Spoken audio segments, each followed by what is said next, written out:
Bon, bienvenue ici au casino de Morges. Bienvenue à nos deux auteurs que je suis ravi d'accueillir ici. Julie Mamoumani. Je me suis entraîné pour le prononcer. Bravo, non, c'est parfait. Alors, vous êtes journaliste. Vous œuvrez dans la presse écrite et la télévision, donc c'est-à-dire que vous faites de la vidéo. Et puis, vous êtes productrice depuis quelques années. J'ai créé ma boîte qui s'appelle Mamousse Prod. Là aussi, c'est un hasard que je vous raconterai, mais c'est assez sympa que qu'il y ait un lien entre mon activité, mon Insta et ce livre. Ouais. Et quel genre de contenu vous produisez? C'est vraiment très large. J'ai fait un documentaire cet été pour Paris Première sur les pièces iconiques des maisons de haute couture, mais ça peut être aussi des podcasts pour les maisons d'édition ou pour les électricités de France. Enfin voilà, c'est vraiment extrêmement large. L'idée, c'est qu'aujourd'hui, le contenu prend plein de formes différentes, sur plein de supports différents. Et j'adore ça, trouver le format le plus innovant sur le support le plus impactant ou intéressant pour l'histoire à raconter. Ok, alors vous Bernard Werber, on vous présente moins. Est-ce qu'il y a quelqu'un qui ignore qui est Bernard Werber dans la salle? Voilà, madame. Elle est courageuse, hein, elle est courageuse. Ouais, là, c'est courageuse. Moi-même, je ne sais pas qui je suis. Oui. Alors ça, on entre tout de suite dans une. Là. Donc, ça sera très philosophique cet après-midi. Par contre, je dois dire une chose par rapport à votre phrase. Oui. Bernard Werber qu'on ne présente plus, c'est la phrase qui est iconique. Oui. De Exactement. quand j'arrive. Et moi, je pense que personne ne me connaît parce que nous, les écrivains, on n'est pas très connus. Mais alors, mais c'est autre chose, hein, c'est pas le sujet. Non, mais si, parce du coup, on peut poser une question philosophique. Qui se connaît et qui connaît quelqu'un d'autre? Et c'est un autre thème qu'on abordera l'année prochaine. Demain, je vais animer une rencontre avec Micheline Calmiret. Vous savez pas qui c'est, mais enfin, les Suisses savent. Et je vais commencer comme ça. Micheline Calmiret, qu'on ne présente plus. Et je pense qu'elle a eu beaucoup moins de lecteurs que vous, par contre. Donc, mais enfin, comme vous le dites, c'est pas le sujet. Non, moi, ça me fait très plaisir de vous voir parce que ma fille, quand elle était adolescente, était folle amoureuse de vos livres sur les fourmis. Mais pas de lui ou de lui. Elle avait 12 ans. Donc, alors, je sais pas, peut-être qu'elle m'a caché des choses. Elle a 13 maintenant, j'espère. Elle en a 14 et demi. Non, elle est beaucoup plus... Donc, alors, vous êtes un écrivain, vous ne connaissez peut-être pas, mais nous, on vous connaît un peu, un écrivain quand même dont le nom a beaucoup circulé, et notamment pour cette trilogie sur les fourmis. C'est un univers, en fait, que vous nous avez amené l'univers des fourmis à notre connaissance, et je pense que ça a été une grande réussite. Que dire? Oui. Oui, voilà. J'ai vu un YouTube avant de venir, c'est que faire quand on vous fait un compliment. Et je me suis aperçu que en fait c'est très embêtant. Quelqu'un vous dit vous êtes super ou votre livre a bien marché, on dit quoi? Bon, d'accord. Oui. En fait, il faudrait apprendre à l'école, aux enfants, à que faire quand on vous fait on vous dit quelque chose de gentil. À l'école, c'est rare d'avoir des compliments comme ça. Ouais, t'as raison. On a des notes à la place. Mais en fait, on n'est pas éduqué pour gérer les compliments. Donc, je suis tout confus. Mais en effet, les fourmis a bien marché. Et d'ailleurs, je dois préciser, pour faire le lien, mes héroïnes sont des fourmis des bois qu'on trouve tout spécialement en Suisse. Wow. Parce qu'elles créent en Suisse des réseaux et les plus grandes recherches sur les fourmis des bois, vous avez un centre pas loin, je pense que c'est pas à Lausanne, qui les étudie. Et je suis venu les voir ici et les plus grands spécialistes des fourmis des bois, c'est en Suisse. Voilà, petit lien. Chic pour nous, wow, c'est cool. Alors, ça n'a rien encore à voir avec le sujet, mais les fourmis des bois, c'est celles qui font les dômes. Vous savez, qui font les cônes que vous voyez en forêt. Voilà. C'est parce que vous avez des jolies forêts, vous avez des jolies fourmis. Voilà. Et le sujet est traité. Non, on tient le motto de vous avez des jolies forêts, donc des jolies fourmis. C'est bien. Oui, parce que... Bon, tant pis. Hein, non, mais je vous ai dit, on est là pour bavarder. Les fourmis des bois sont en train de disparaître parce qu'elles sont agressées par les fourmis d'Argentine. Il y a des espèces invasives. On est vraiment loin du sujet, là. J'aime bien. Mais donc, les fourmis d'Argentine, c'est les toutes petites que vous avez dans votre cuisine. Celles-là, elles ont été amenées par les lauriers roses au moment où on les a mis sur la Côte d'Azur. Et ces fourmis se reproduisent à toute vitesse et sont en train de détruire tous les nids de fourmis des bois. Donc les fourmis des bois, d'ailleurs, je me demande si ça ne fait pas partie des espèces en voie à protéger. Oui, en voie de disparition, mais à protéger. Mais alors sinon, elles n'ont pas d'humour non plus. Ah, ok. Et donc c'est pour ça qu'il n'y a pas de chapitre dans PTDR qui parle des fourmis, parce que la fourmi, quand elle rigole, de toute façon, le visage ne peut pas bouger. Donc au mieux, elle va clignoter avec les mandibules, et elle va agiter comme ça, elle va émettre une phéromone. Mais c'est une des choses sur lesquelles je me suis beaucoup penché, c'est est-ce que les animaux pouvaient rire? Et non, c'est le sujet. Je vais vous dire, si l'homme rit, ou si ce mécanisme a été mis au point, c'est que c'est un mécanisme de survie. Il faudrait imaginer que serait l'humanité si elle ne riait pas. Ben, je peux vous dire qu'il y aurait des problèmes d'état d'âme et de conscience qui feraient que l'espèce n'aurait pas à ce point réussi. Alors les animaux, alors finalement, ils rient ou pas? Alors, en fait, les animaux ne rient pas, mais les chiens qui vivent le plus avec nous, parce que les chats, ils sont avec nous, on va dire, depuis 10 000 ans, mais les chiens, ils sont avec nous depuis 25 000 ans. À force de vivre avec nous, ils se mettent à mimer les mimiques humaines, et ils arrivent à avoir des mimiques qui ressemblent à du rire, alors que les chats n'y arrivent pas. Mais la plupart des animaux ne rient pas, tout simplement parce qu'ils n'en ont pas besoin. Et l'une des choses qui font qu'ils n'en ont pas besoin, il faut les arriver à elle, je sais pas ce que c'est qu'ils n'ont pas la conscience de la mort. Nous, ce qui fait notre angoisse, ce qui fait qu'on n'est pas complètement cool, il y avait Woody Allen qui disait « l'homme ne pourra pas être complètement décontracté tant qu'il sera mortel ». Donc, c'est qu'on se dit « putain, quoi qu'on fasse, on va crever ». Mais l'animal, il n'a rien à foutre de crever. Lui, ce qu'il veut, c'est manger. Si vous avez des animaux de compagnie, vous avez vu, ils ne sont pas dans « bon sang, un jour je vais mourir ». Voilà. Donc, vu qu'ils ne sont pas dans « bon sang, un jour je vais mourir », en fait, ils n'ont pas besoin de rire. Mais nous, on a inventé, du fait qu'on se projette dans le futur, plein de sources d'angoisse, ce qui fait qu'on est tout le temps un peu nerveux, et le rire est une manière de relâcher la pression. C'est pour ça que le livre de Julie est indispensable. Mais alors, Julie, ça veut dire que vous êtes relâcher la pression. Mais les animaux, à mon avis, ne rient pas. Il y a des cacatoès qui arrivent à imiter le rire humain.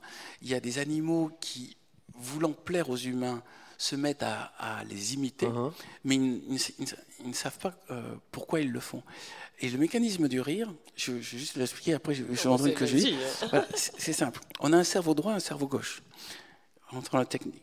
Le cerveau gauche, c'est le sérieux, le cerveau droit, c'est le poète. Enfin, le cerveau gauche, c'est le matheux, et le cerveau droit, c'est le poète. Et quand il arrive un phénomène inexpliqué, qu'on ne comprend pas, le cerveau gauche envoie au cerveau droit, il se dit voilà, c'est compliqué, ça a l'air un truc de poésie ou un truc bizarre, irrationnel, et le cerveau droit ne sait pas le gérer non plus, et il dit attends, moi cette patate chaude, je ne sais pas quoi en faire.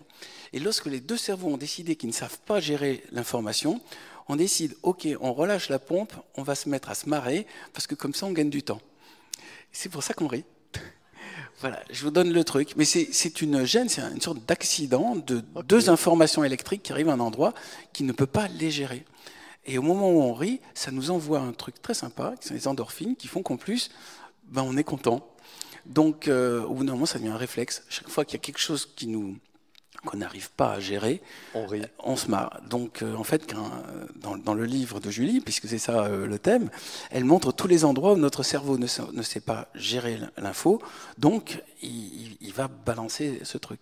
D'ailleurs, ça peut être une manière de vivre, c'est que tout ce qu'on ne comprend pas, on se marre. Et en plus, on se fait des copains, hein, parce que c'est communicatif. Mais le rire est le propre de l'homme, mais c'est un processus de survie, et c'est ça qui fait qu'on n'est pas fou. Quelqu'un qui ne rirait pas, ben, au bout d'un moment, soit il devient suicidaire, soit il devient fou, parce qu'il a besoin de relâcher ça. À ce sujet, autre petite parenthèse, vous n'aurez vraiment pas dû m'inviter. C'est passionnant, vas-y Bernard. On peut aller boire un café, Julie. Oui, si tu il y a un type qui est connu pour n'avoir jamais ri de sa vie, c'est Isaac Newton. Et c'est une maladie qui existe dans laquelle non seulement il ne se marrait jamais, mais il détestait tout le monde, sauf ses chats. Et c'est lui qui a inventé les chatières. Mais c'est quelqu'un qui vivait dans la hargne de tout le monde, ça n'empêchait pas de réfléchir, et c'est l'un des plus grands physiciens qui soit. Mais c'était un type, c'est un nom, j'avais mis dans un de mes bouquins, c'est le fait d'être incapable de rire. Donc Julie, j'adore l'idée que Newton ait inventé la chatière, ça on l'ignorait quand même. Ben non, il est mort vierge aussi, il n'a jamais eu un rapport sexuel. Ah, d'où peut-être la chatière, à mon avis. Il vivait avec ses chats. Ouais. Il vivait avec ses chats, il disait du mal de tout le monde, il détestait tout le monde. Ah ouais. Et c'est un des esprits les plus brillants qui soit. Il recevait des pommes sur la tête aussi. Il recevait des pommes sur la tête. Si alors c'est complètement faux. C'est vrai. Alors, pour l'anecdote, mais arrêtez de me relancer, ça devient une source de rigolade. Alors en fait, c'est Voltaire qui a inventé ce coup de la pomme, parce qu'il y a toujours une équipe marketing qui vend le produit. Mais ce qu'il a, là au-dessus, il a réellement communiqué, lui Newton, c'est son chat qui était sur une branche, qui lui est tombé sur le visage, et c'est comme ça qu'il a découvert le truc. Mais Voltaire s'est dit, c'est un peu compliqué l'histoire du chat, je vais prendre la pomme, ce sera plus simple. Eh ben, Voltaire. Bon, Julie. Vous avez bien fait de venir. Vous avez bien fait de venir. Hein, non, je ne dis plus rien, j'écoute Julie. Non. Non, alors, Julie, si j'ai bien compris, donc vous êtes une monstre angoissée, vous avez hyper peur de mourir, puis en même temps, vous êtes un peu pourvoyeuse de drogue. Ouais, c'est ça, c'est exactement ça. Comment ce livre est né? Comment vous avez décidé de le faire? Puis ensuite, vous me direz comment vous avez... Tout ça, c'est la faute de la dame là, avec voilà, qui sourit aussi derrière son masque. Ah, voilà. Charlène Guinoiseau, mon éditrice, en fait, oui. qui visiblement rigolait. Donc, il faut peut-être que je vous raconte parce que moi, contrairement à Bernard, personne me connaît. Donc, je m'appelle Julie, comme il l'a dit, mais je suis plus connue maintenant sous le nom de @mamouze, c'est mon compte Instagram, et sur lequel, pendant et même avant le confinement, je relayais des blagues. Donc, forte de ma carrière de journaliste, j'aime bien toujours aller chercher des gens qui ont des bons mots, des photos détournées rigolotes, des articles de presse où, vous savez, les titres peuvent être lus à double sens. Et voilà, j'ai toujours aimé partager ça pour mes copains. Et puis, le jour du confinement, tout d'un coup, ça a pris des proportions folles. J'ai eu des followers en pagaille et en masse, et parce que je crois qu'on était tous sidérés, tous sur nos canapes, et qu'on ne pouvait plus se concentrer. C'était difficile même de lire des livres, et j'ai l'impression que j'ai fait un peu le Mamouze TV, c'est-à-dire qu'on avait l'info et l'actu, mais sous une forme beaucoup plus légère, beaucoup plus farfelue. Donc évidemment, il y a eu plein de blagues sur les papiers toilettes qu'on conservait tous. Je sais pas, on ne sait toujours pas pour quelle raison. Voilà, tous ces... En fait, toute cette lubie, et sur mon compte, j'essaye de mettre vraiment ce qu'on pense tous tout haut, mais qu'on n'a même pas eu le temps de formuler, et c'est ça qui fait que c'est un grand collectif du rire, et qu'on pouffe tout seul, et en effet, voilà, ça relâche la pression, ça fait du bien tout simplement, et puis c'est vrai qu'il y a aussi le rire très collectif, parce qu'il y a plein de gens qui n'ont pas Instagram, mais c'est le petit-fils qui envoie à ses grands-parents, le pote qui envoie à la bande de WhatsApp, voilà, sur le compte des footballeurs, je ne sais. Et voilà, ce qui s'est passé, c'est qu'il y a eu un engouement fou, et donc Charlène faisait partie des gens qui me suivaient sur mon Insta. Et puis au bout de quelques semaines, moi, elle me dit, mais et si tu faisais un livre? Et alors là, je me suis dit, mais qu'est-ce que je peux faire? Parce que c'est, voilà, les mèmes, ça s'appelle des mèmes, c'est des publications. Donc comment sortir de ces publications pour raconter une histoire, qui je suis pour parler d'humour, à part que j'adore ça évidemment, et que c'est un atavisme familial. Mais sinon, voilà, je ne savais pas très bien comment faire, et j'ai commencé à réfléchir. Et puis je voyais qu'il y avait des Bernard Werber qui relayaient mes publications. Je suis un fan de la première heure. J'adore ce que tu fais. Ah, oui, c'est comme ça que vous êtes... oui. On se connaissait déjà, mais quand j'ai découvert, justement, pourquoi ça s'appelle des mèmes? Mais je crois que ça vient de memorize, comme des choses à mémoriser. Voilà. Ah oui, réussissais tous mes matinées. Je commençais d'abord par voir ces Instagram, et après, voilà, je les relayais. Moi, du coup, j'ai encore plus de succès.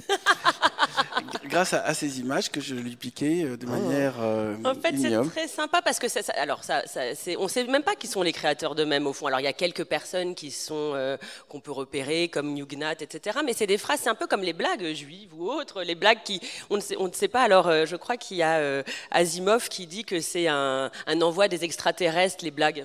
Et je pense que c'est une bonne idée parce qu'on ne sait jamais qui a ces bonnes phrases aussi secs dès qu'il y a une annonce de confinement, etc. Il n'y a pas de nom.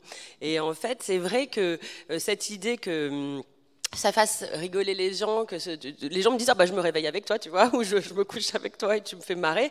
Je me dis c'est quand même assez génial de faire ça, dileuse un peu comme vous dites. Ce que tu fais, Julie, quand même, ça doit te demander un énorme travail de ratissage parce qu'il faut que tu as... En fait, c'est un travail de sélection des meilleures blagues. Donc, tu nous offres une sorte de bouquet de fleurs, de telle manière qu'on n'a pas besoin de promener dans le champ et repérer toutes les fleurs. Tu nous donnes directement le meilleur.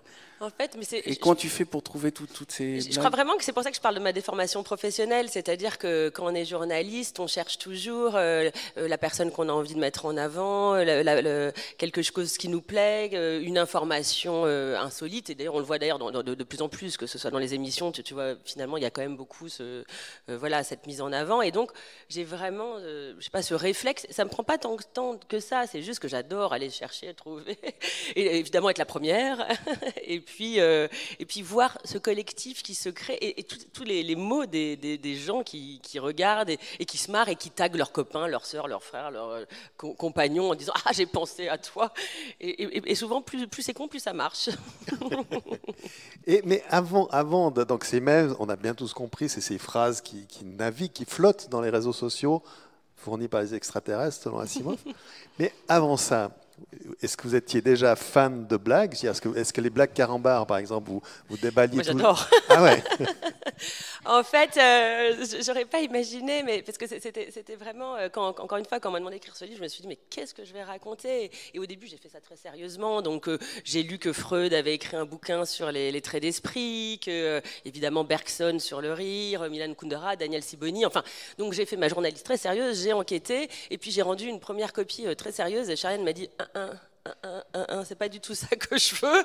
Je veux que tu racontes pourquoi toi, le rire, parce que c'est pas un hasard si tu fais ça, c'est que forcément il y a quelque chose chez toi qui résonne. Et en effet, elle a raison. Oui, et dans ma famille, Bernard connaît un petit peu des membres de ma famille. Chez nous, on ne peut pas se parler autrement que par des jeux de mots. On ne peut pas. Encore hier, on est au taquet, au taquet de la blague. Tous les vendredis soirs chez ma grand-mère, c'était un concours de blagues de mes tontons. Enfin, et c'est vrai que j'ai été baignée là-dedans. Il y a aussi l'humour du désespoir, L'arme des désarmés de Romain Gary. Et c'est vrai que moi, j'ai des grands-parents immigrés qui se sont retrouvés dans un petit appart à Sarcelles, qui est une banlieue pas très joyeuse à côté de Paris. Et on s'en foutait. Il y avait à manger et des blagues. Et je pense que ça va très bien ensemble, le partage de l'humour et le partage de la nourriture. Et donc oui, j'ai vraiment... Chez nous, on n'a pas le droit de se plaindre. Et si on se plaint, c'est en faisant une blague à la Woody Allen. Et d'ailleurs, dans le bouquin, j'ai fait, je parle beaucoup de Woody Allen, bien entendu, et de Sigmund Freud. J'ai fait les meilleures blagues de Sigmund Freud parce qu'il était assez drôle. À le lire, c'est pas évident. C'est pas la première chose qu'on pense de Freud quand on le lit. Mais... Enfin, voilà, donc oui, bien sûr, il y avait quelque chose de très familial. Et puis aussi, voilà, j'ai l'esprit, je sais pas comment dire, j'ai l'œil qui frise, j'ai l'esprit toujours vagabond, et j'ai toujours envie de voir une situation du côté comique, et je trouve que ça rend la vie bien plus jolie, évidemment. Alors, vous expliquez bien que vous n'avez pas de légitimité scientifique pour écrire cette thérapie du rire. C'est pour ça que j'avais besoin. Et donc vous allez chercher. Ça, c'est elle qui vous fait des compliments. C'est pas moi. Je suis pour rien, Bernard. C'est vraiment, je sais pas comment réagir aux compliments, oui. Charlène. T'as loupé le début. Il faut que tu m'expliques comment il faut faire. Je sais pas tant qu'elle vous a dit qu'elle avait vraiment eu besoin de vous, que sans vous. Non, mais elle a contacté d'autres personnes aussi qui sont tous sur le bandeau et qui sont. Non, moi on a parlé beaucoup des chats en fait parce qu'évidemment, donc on parle beaucoup de mèmes, mais les rois et les rois des réseaux sociaux, c'est les chats, et forcément quand on pense chat, parce qu'après la trilogie des fourmis, tu as aussi fait ta trilogie sur les chats. Et je me suis dit que c'était évident que voilà, s'il y avait bien une personne sur l'humour, vu qu'il aimait, je sais qu'il aime beaucoup l'humour, et les chats, c'était Bernard qui allait répondre à ces questions-là. Pourquoi les chats sont-ils si importants et nous font rire alors que visiblement tu dis qu'ils n'ont pas d'humour? Ils nous font rire parce qu'ils n'ont pas d'humour.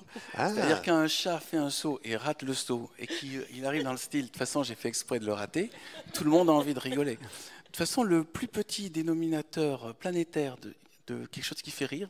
J'ai retrouvé une étude, c'est un chien qui pète. Un chien qui pète? Un chien qui pète, ça fait rire toute la planète, dans le Tibet, en Antarctique, les Esquimaux, les Russes, les Chinois. Un chien qui... Parce qu'on se dit, c'est quelque chose qui est gênant pour les humains, et dès qu'on l'explique, ça devient moins drôle. Vraiment, ça. Imaginez tous un chien qui pète pendant que chien Bernard qui pète parle. est la chose qui est le plus petit dénominateur drôle. Parce qu'après, il y a des trucs culturels. Il y a des choses qui font rire dans un pays et qui font pas rire dans notre pays. Et il y a des choses qui font rire une génération, mais qui ne fera pas rire l'autre génération. Donc en fait, il y a plein de gens qui entendent des blagues qui ne les font pas rire.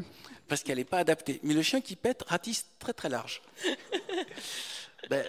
Tout simplement parce qu'on se dit on ne peut pas l'engueuler, on ne peut pas le moraliser. Je sais pas, il faudrait trouver... Tout d'un coup, c'est vrai que tu es en train de parler de n'importe quoi, puis tu entends le chien qui pète, tu es obligé. Il y a un côté immédiat. Quoi. Et puis ils font une tête spéciale dans le style il y a un problème. Parce qu'ils ne savent pas que ça fait partie de nos tabous. Ils n'ont pas les mêmes tabous. Ils se reniflent le cul sans aucun problème. Tu connais les tabous des chiens? J'adore. Il est vraiment spécial. Ils plongent leur nez dans le cul de l'autre. Il n'y a aucun tabou. Mais heureusement, et c'est ce qui nous amuse, c'est qu'ils font ce que nous, on ne s'autorise pas à faire.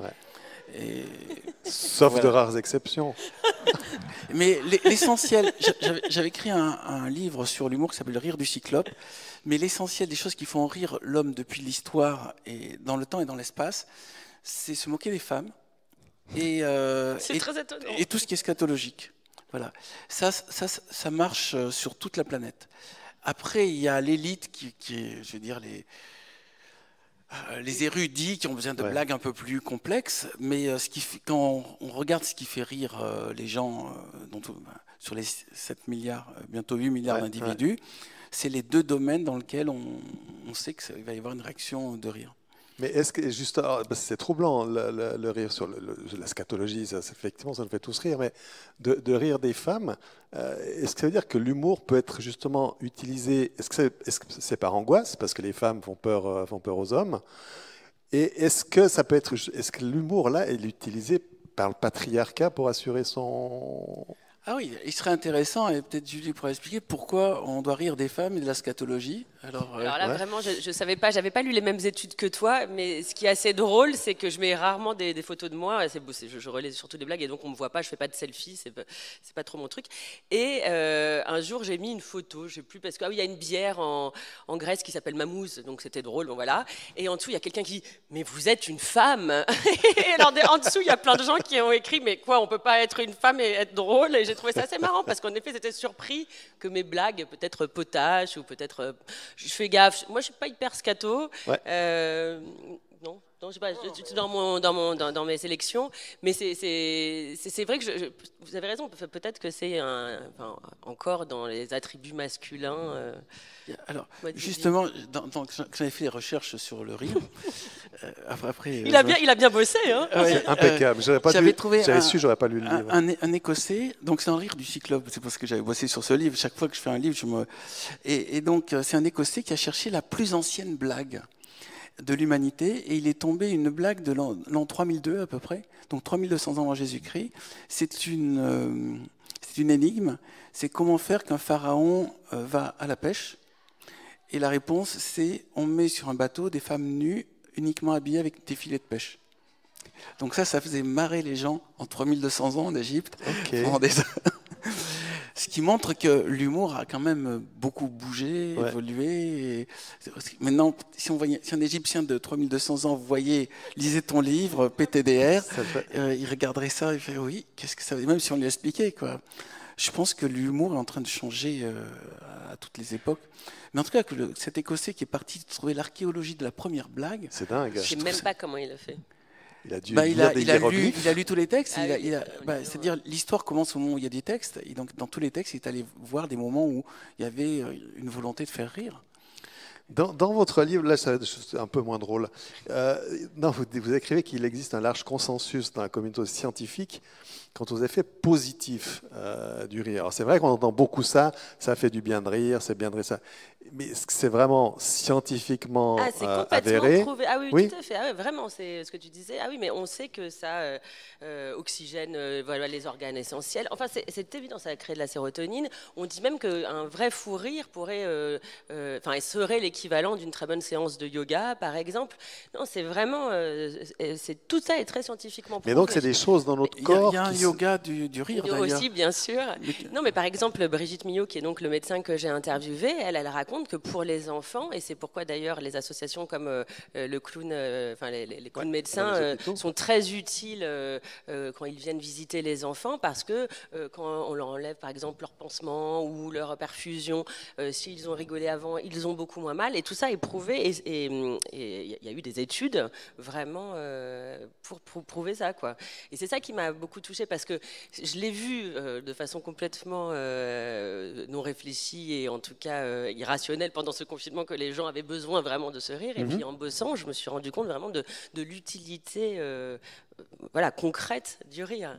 C'est ça qui est formidable. Alors qu'on le fait de façon instinctive, naturelle, mais de même que des gens qui riraient au travail, par exemple, seraient 10% plus efficaces que ceux qui ne rient pas. Donc il y a des rigolos thérapeutes qui viennent dans les entreprises pour apprendre aux managers Non mais tu vois, c'est quand même fou, parce qu'en effet, c'est dans tous les domaines, et il y a des vertus évidentes au rire. Puis alors, à partir de là, je reviens à cette idée de l'Égyptien et sa blague, c'est vrai, qui nous fait peu rire. Comment on définit l'humour parce que voilà, c'est quoi l'humour? Qu'est-ce qui est drôle et qu'est-ce qui ne l'est pas? Il y a un principe aussi, c'est on pose 2 éléments et on fauche sur le 3e. Donc en général, l'humour, c'est 3 temps. On pose un élément. Enfin, en général, on dit, je sais pas, un Belge, un Suisse et un Français qui sont dans un avion. On va commencer comme ça. Ouais. J'ai pas la chute, hein, donc j'ai juste le début. Mais donc le machin, ça va être comme ça. Le deuxième, ça va être comme ça. Et le 3e, hop, on fauche. Ouais. Donc c'est un principe de 3 temps. Si on fait 4 temps, ça marche plus. Et si on en fait que 2, ça marche pas non plus. Et donc c'est juste, on installe une situation qui crée une tension. Et on crée un effet de surprise, un peu comme un tour. En 3 actes, mais tout ça rétrécit. Comme un haïku. Les haïkus, c'est 3 phrases, c'est 3 éléments qui rentrent en détonation les uns avec les autres, mais le dernier doit être surprenant. Donc ce qui va faire rire, c'est « Ah ouais, on ne s'attendait pas à ce que ça aille aussi loin », ou que ça crée une gêne, parce que on va aller sur un tabou qui va faire que les gens vont se dire « Oh mais c'est scandaleux ». Oh non, mais c'est quand même marrant, mais il faut aller... C'est vraiment sur une file, toujours. Moi, c'est ce que je vois sur les publications, parce que je me dis, voilà, est-ce que ça va trop loin ou pas? Est-ce que je peux y aller ou pas? C'était vraiment toujours sur un fil. D'ailleurs, quand je mettais même chez moi, des fois, je me fais insulter. Ah ouais? Parce que les gens me disent, comment tu viens entre ça? Alors, il y a quand même beaucoup de sujets qu'on ne peut plus aborder, parce que la réaction du système Instagram fait qu'on a toutes les opinions qui vont apparaître. Ouais. Donc, il y aura forcément quelqu'un qui va pas rire. 2, qui va trouver que le sujet est vraiment pas drôle, et 3, que c'est choquant qu'on rigole avec ça. Donc je fais extrêmement gaffe maintenant. Toi aussi, tu dois. Mais tu t'es fait, parce que franchement, moi, je suis assez consensuelle. J'avoue, j'essaye de vraiment pas aller sur la politique, ou j'ai pas envie, parce que moi, je ne tire aucun argent de ça. Hein, donc du coup, c'est que pour mon plaisir et le plaisir des followers. Mais donc du coup, j'ai pas du tout envie de me bagarrer comme certains adorent se bagarrer sur Twitter ou autre. Mais donc je me fais pas trop engueuler. Là. J'avoue que les gens... Bravo. Hein. T'as combien de followers? Presque 100 000 là, ça y est, c'est encore, parce que ça a continué à monter. Et c'est très mignon, parce que en fait, je crois plus que...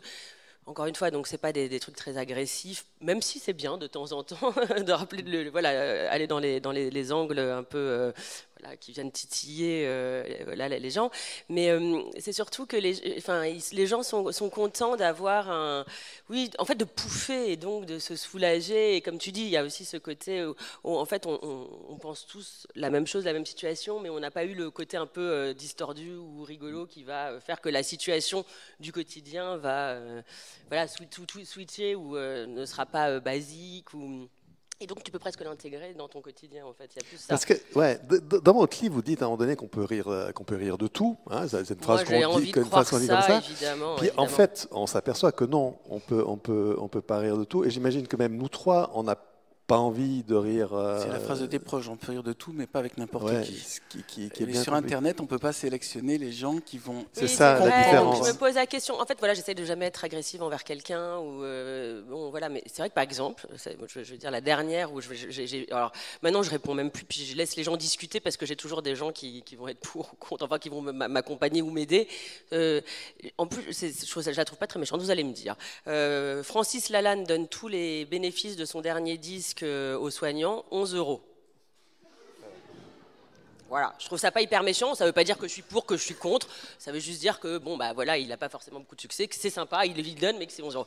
En dessous, mais j'ai eu un déferlement de gens. Parce que ça touche le Covid. Bah, et Lalanne aussi. Enfin, je sais pas, non, le Covid, parce que lui il a pris une position anti-vax, donc se moquer de Lalanne, ça devient se moquer de ceux qui font anti-vax, ils font peut-être le. Oui, c'est ça.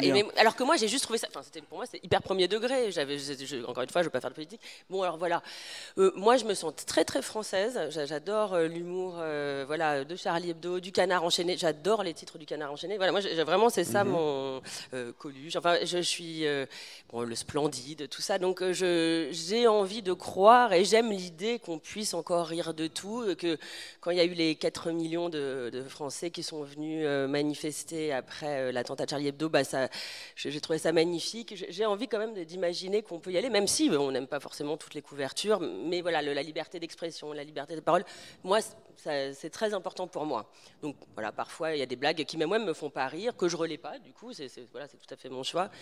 Mais j'espère et je me battrai pour qu'on puisse rigoler tous. Alors évidemment, c'est sûr que c'est un argument pour les blagues racistes ou sexistes. C'est sûr que évidemment que ça, c'est même pas drôle.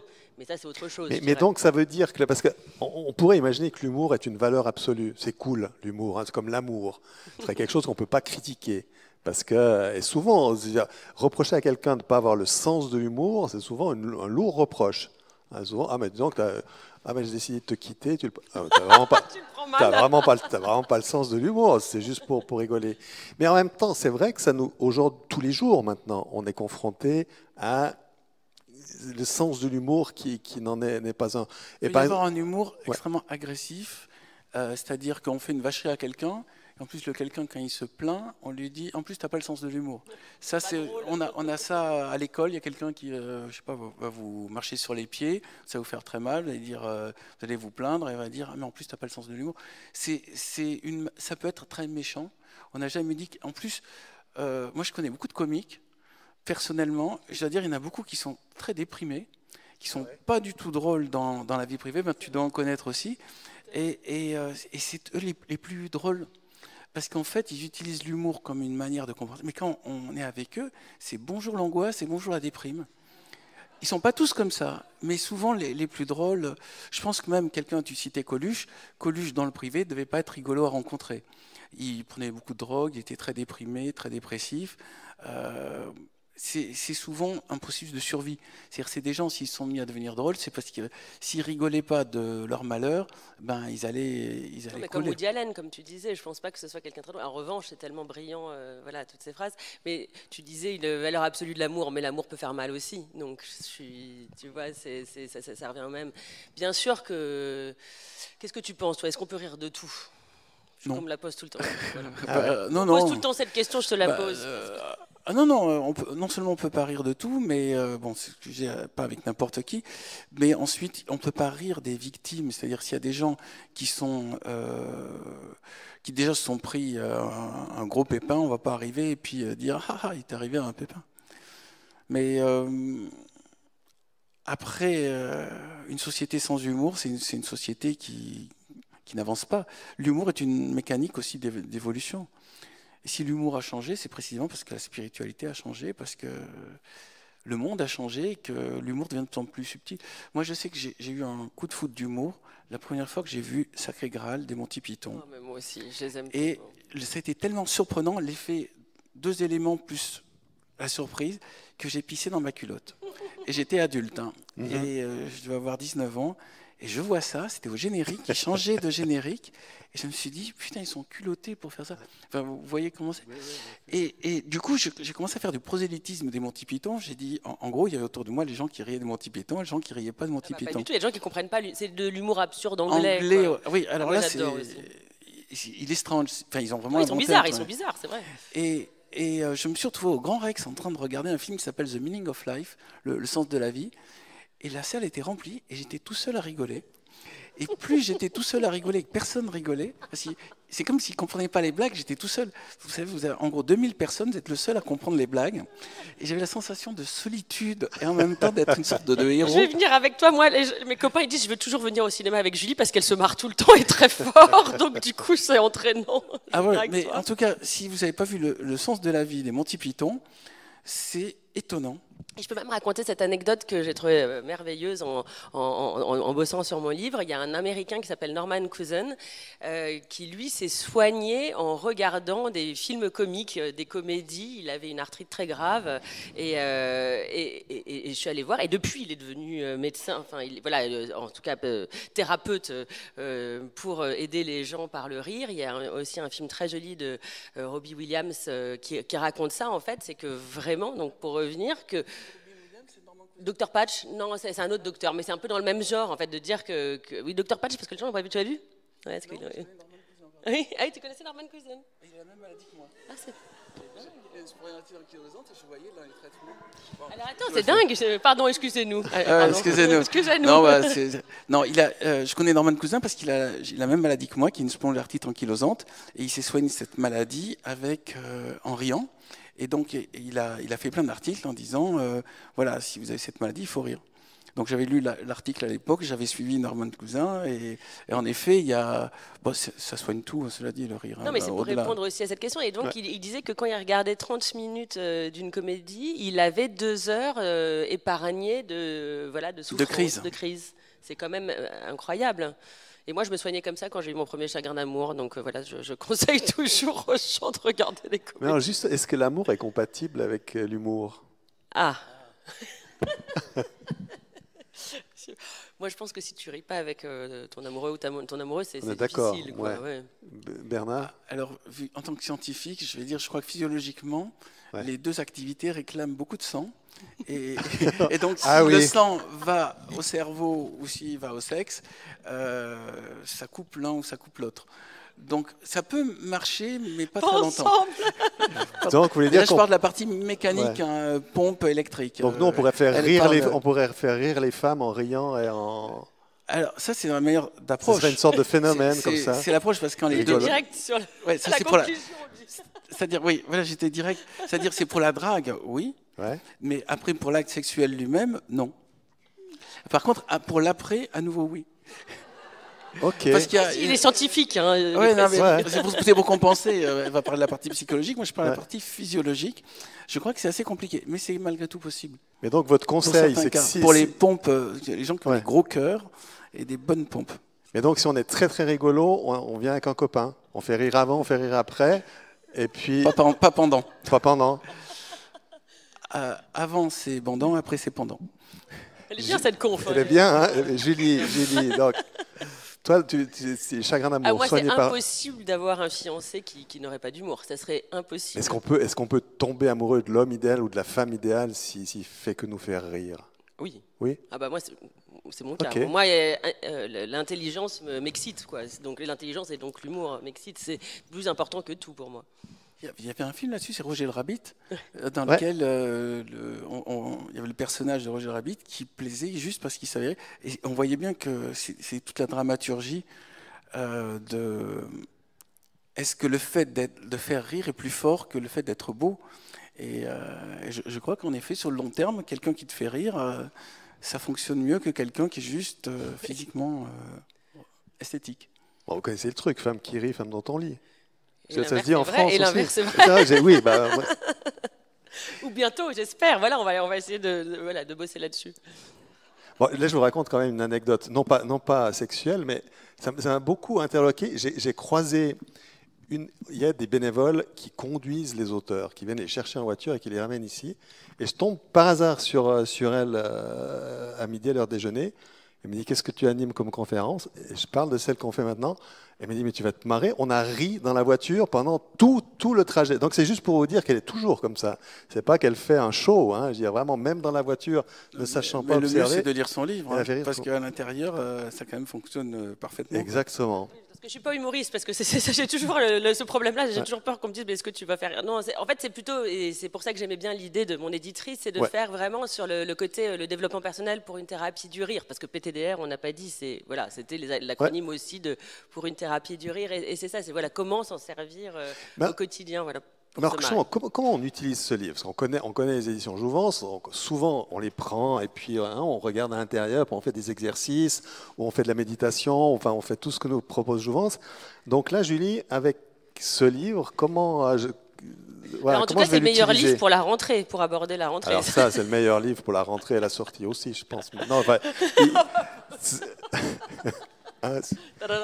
Copyright. Il faut la poser, il faut la déposer. Parce que tu as dit souvent, les blagues, on ne sait pas d'où elles viennent. Là, on a vu la création en direct d'une blague. C'est un extraterrestre qui a... Non, comment je l'utilise? Non, alors en fait, ce qui est très sympa, enfin, c'est aussi une idée de Charlène, c'est que vous pouvez picorer, c'est-à-dire que vous pouvez avoir une interview de Bernard qui raconte pourquoi les chats sont les rois des internets. Il peut y avoir aussi une Delphine Orviller qui raconte comment la Bible et l'Ancien Testament est rempli d'humour, et je dois dire qu'elle est, comme toujours, magistrale. Il y a cette médecin, Brigitte Millot, qui raconte aussi les vrais bienfaits concrets de l'humour. Il y a évidemment plein de blagues, donc si vous n'avez pas, si vous avez loupé mes premières publications de l'année dernière, et ben vous allez les retrouver puisqu'il y a un florilège des meilleures blagues. Et puis après, je dirais qu'en dernier rang, il y a ce que je raconte sur l'humour. Bon, j'espère que ça vous intéressera, mais voilà, ce qui est assez sympa, c'est que c'est comme un grand mezzé qu'on peut vraiment picorer et je crois que voilà, les gens sont assez contents. Tous les retours que j'ai eus, que ce soit de philosophes comme Adèle Van Rett, je dis, c'est vachement bien hein. Parce qu'on c'est vrai qu'on s'attend pas, on se demande ce qu'il va y avoir dans ce livre après ces petites blagues sur internet, et donc finalement il y a, comme j'ai beaucoup travaillé, il y a aussi de l'information. Et puis voilà, donc vous me direz si vous aimez ce livre. Julie disait des métiers, mais je crois que c'est la bonne référence parce que c'est des petites choses à picorer. Ouais. Et actuellement, quand on se lance dans un livre, c'est tout de suite, tiens, ça va être 7 heures de trucs. Tandis que là, on le met, par exemple, dans ses toilettes, qui est l'endroit où on lit le plus. Et les gens, naturellement, ils y vont, ils picorent. Et moi, je sais, ton livre est dans mes toilettes. Oui, chez mon frère aussi. Donc je ne suis plus vexée maintenant. Moi, je trouve que c'est le meilleur endroit pour mettre les livres parce que les gens, ils sont dispo, c'est du temps dispo, ils regardent pas la télé, ils sont pas... Et en général, tout ce qui est dans les toilettes, on le regarde. Ça fait le lien avec la scatologie, on en parlait tout à l'heure. Mais c'est l'endroit où on est dispo. Donc on voit ton livre, moi chez moi il est bien en évidence, et les gens commencent à feuilleter. Une photo, Bernard. Tu l'auras. Sur Instagram, la photo. Alors, et les gens, je vois bien, ils feuillettent tous ton livre, et donc je les entends rigoler dans les toilettes. Ils feuillettent tout ce qu'on livre, c'est joli, c'est un joli lapsus. Donc, tu devrais le mettre, le livre à installer dans ses toilettes pour faire rire vos invités. Bernard Werber. Jouvence, il faut s'occuper de ça. Il faut l'imprimer sur un autre papier. Oui, quand on a une réimpression, bien sûr. Donc, je vous laisse la parole tout de suite, cher public. Il y a des blagues, là-dedans, on en trouve beaucoup. Au hasard, par exemple. Mais tous ces gens avec le ventre plat, est-ce qu'ils ont tous les organes? Qui, moi, m'a fait beaucoup rire. C'est quand même assez drôle, mais aussi évidemment beaucoup de passages scientifiques et des interviews. Mais comme je voulais maintenant, est-ce que vous avez des questions à poser? Parce que nous on bavarde, on est 3 bavards visiblement. Quelqu'un veut poser une question? On va vous passer un micro. Quelqu'un? Oui, ici.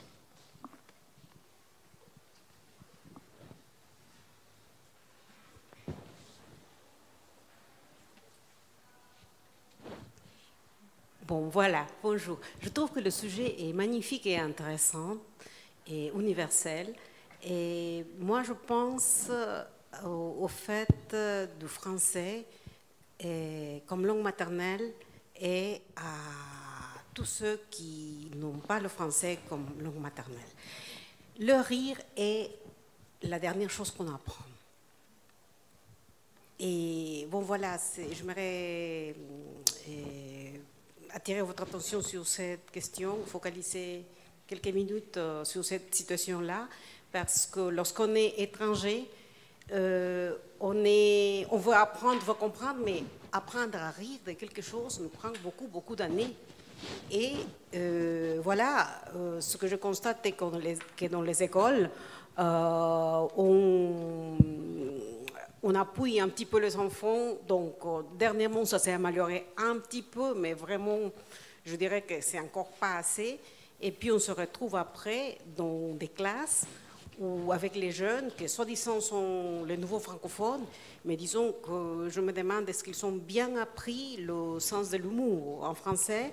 Et bon, voilà, puisque vous... Non, mais on va militer pour donner des cours de rire, ouais, c'est une bonne idée. Que c'est l'élément d'évolution d'une langue, d'une société, je considère que... Je vous rassure, pour les Français, c'est pareil, hein, on n'apprend pas... Que ce soit français, anglais, n'importe quelle langue, je pense que nous sommes ici dans un milieu francophone. Voilà. Et donc l'humour qui exclut, en fait, si je comprends bien... Vous sentez, c'est plutôt ça ou l'idée qu'on n'apprend pas à s'amuser? Non, pas dans ce sens. Je pense qu'il y a des degrés d'humour, c'est beaucoup plus simple si on apprend plus le gestuel, je pense.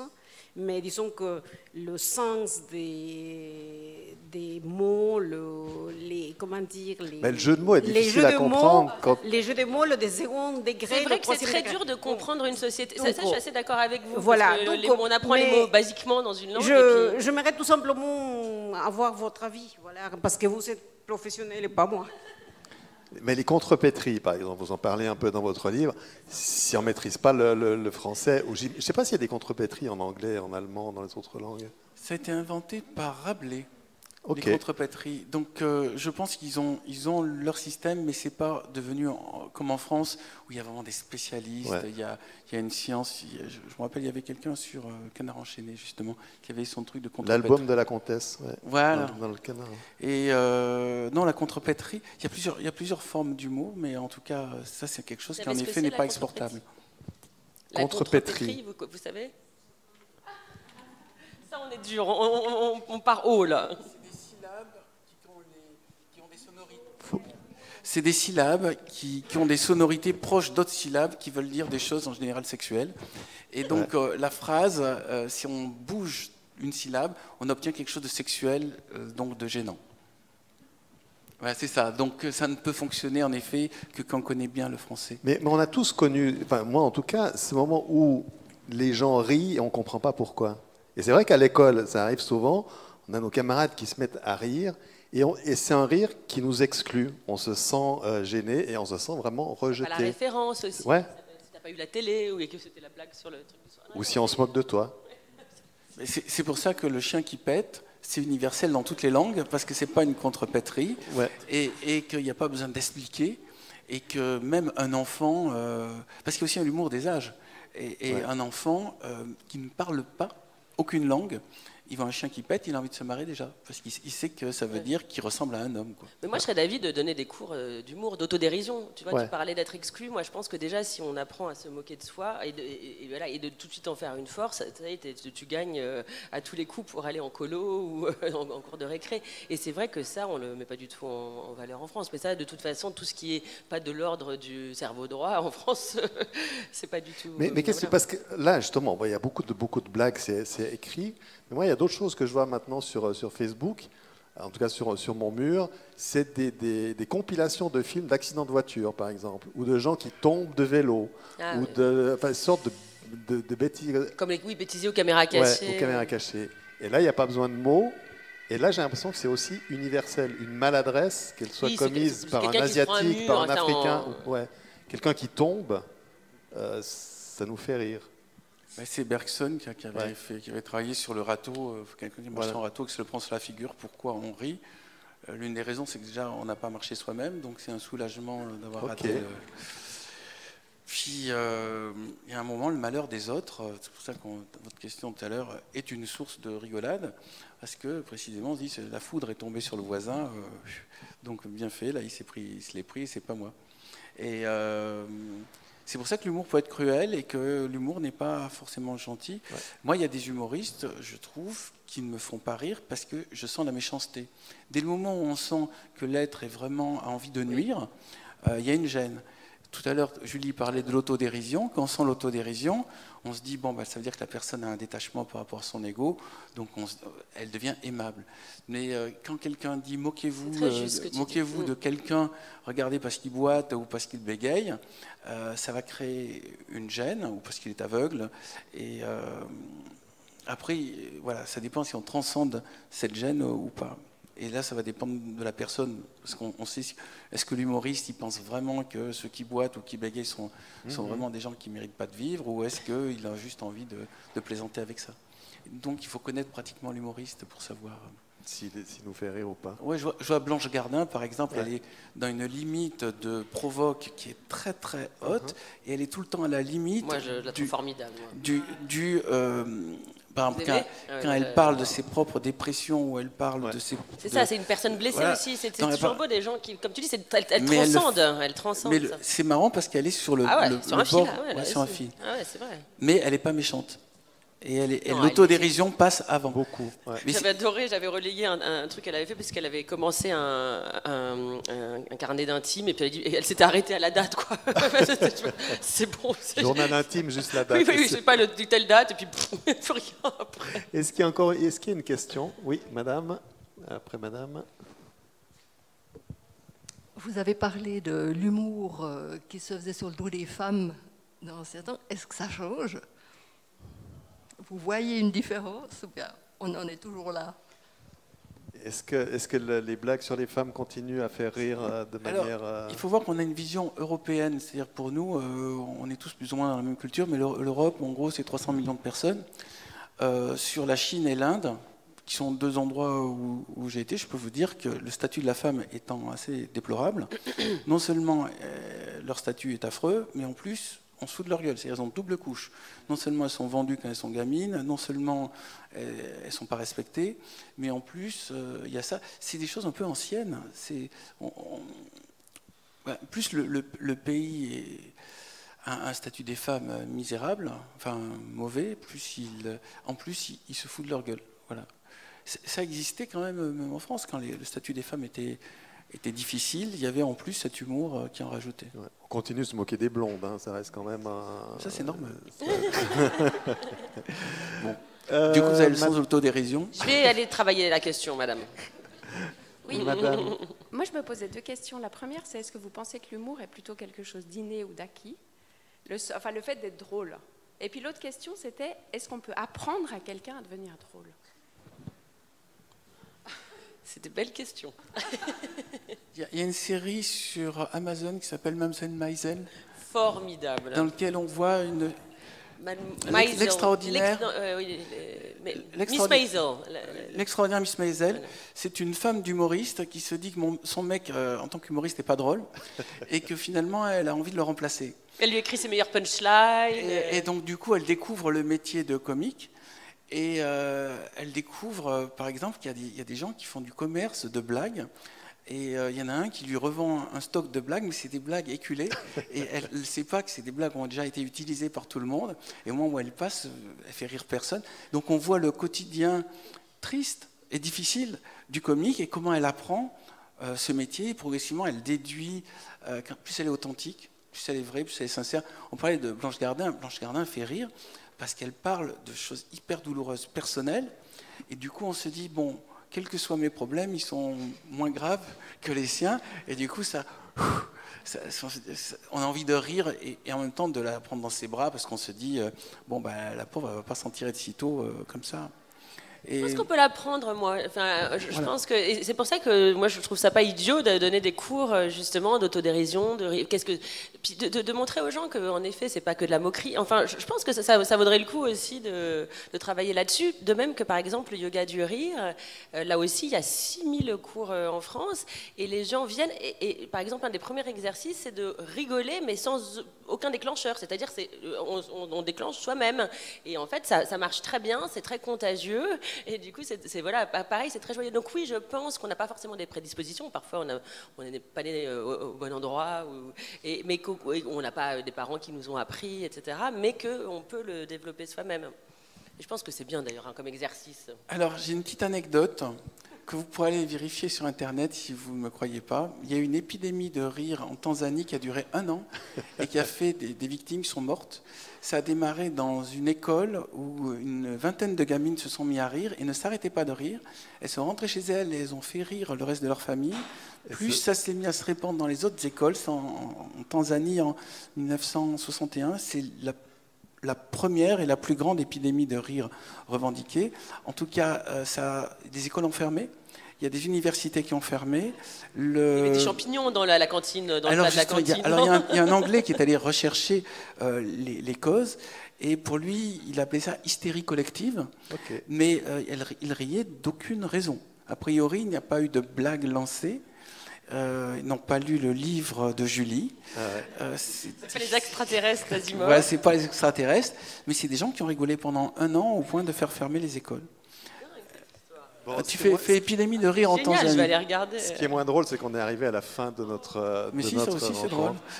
Non, tout est drôle. Oui, tout est drôle. Mais c'est un humour. Parce que ce qui est drôle, c'est qu'on va quand même continuer la conférence parce qu'il y a des gens qui ont des questions et que, du coup, on va faire sauter la conférence suivante. Alors oui, et surtout vous allez me faire sauter moi parce que moi j'ai une conférence. D'accord. Voilà. Vous pouvez me prendre en otage. Dès qu'on fait un truc inattendu, ça devient marrant. Oui, exactement. Non, c'est vrai. Surtout quand ça arrive aux autres. Oui. Sauf que ça arrive à vous. Oui, c'est ça. Ben, moi, ça me fait toujours rire ce qui m'arrive d'ennuyeux. Donc, n'hésitez pas. Procurez-vous le livre de Julie, allez le faire dédicacer. J'y vais de ce pas. Allez-y. Dans mon stand. Je suis sûr qu'elle saura encore vous raconter. Il y a 1000 blagues, donc c'est hyper cool pour briller un peu en société. Puis surtout, on apprend aussi beaucoup de choses. Donc, mille merci pour votre amicale présence. Je vais faire aussi une dédicace pour ceux qui veulent. Mais bien sûr, excusez-moi. On le connaît pas, mais bon, on va venir quand même. Comme il veut pas de compliments, j'hésitais à parler de lui à la fin. Ah non, je veux pas de compliments, mais je suis quand même obligé de rappeler pourquoi je suis venu. Oui, c'est vrai. Cours de rire, comment recevoir un compliment, on a du boulot avec les Blanquer. Comment donner envie aux gens de venir sur le stand pour se raconter.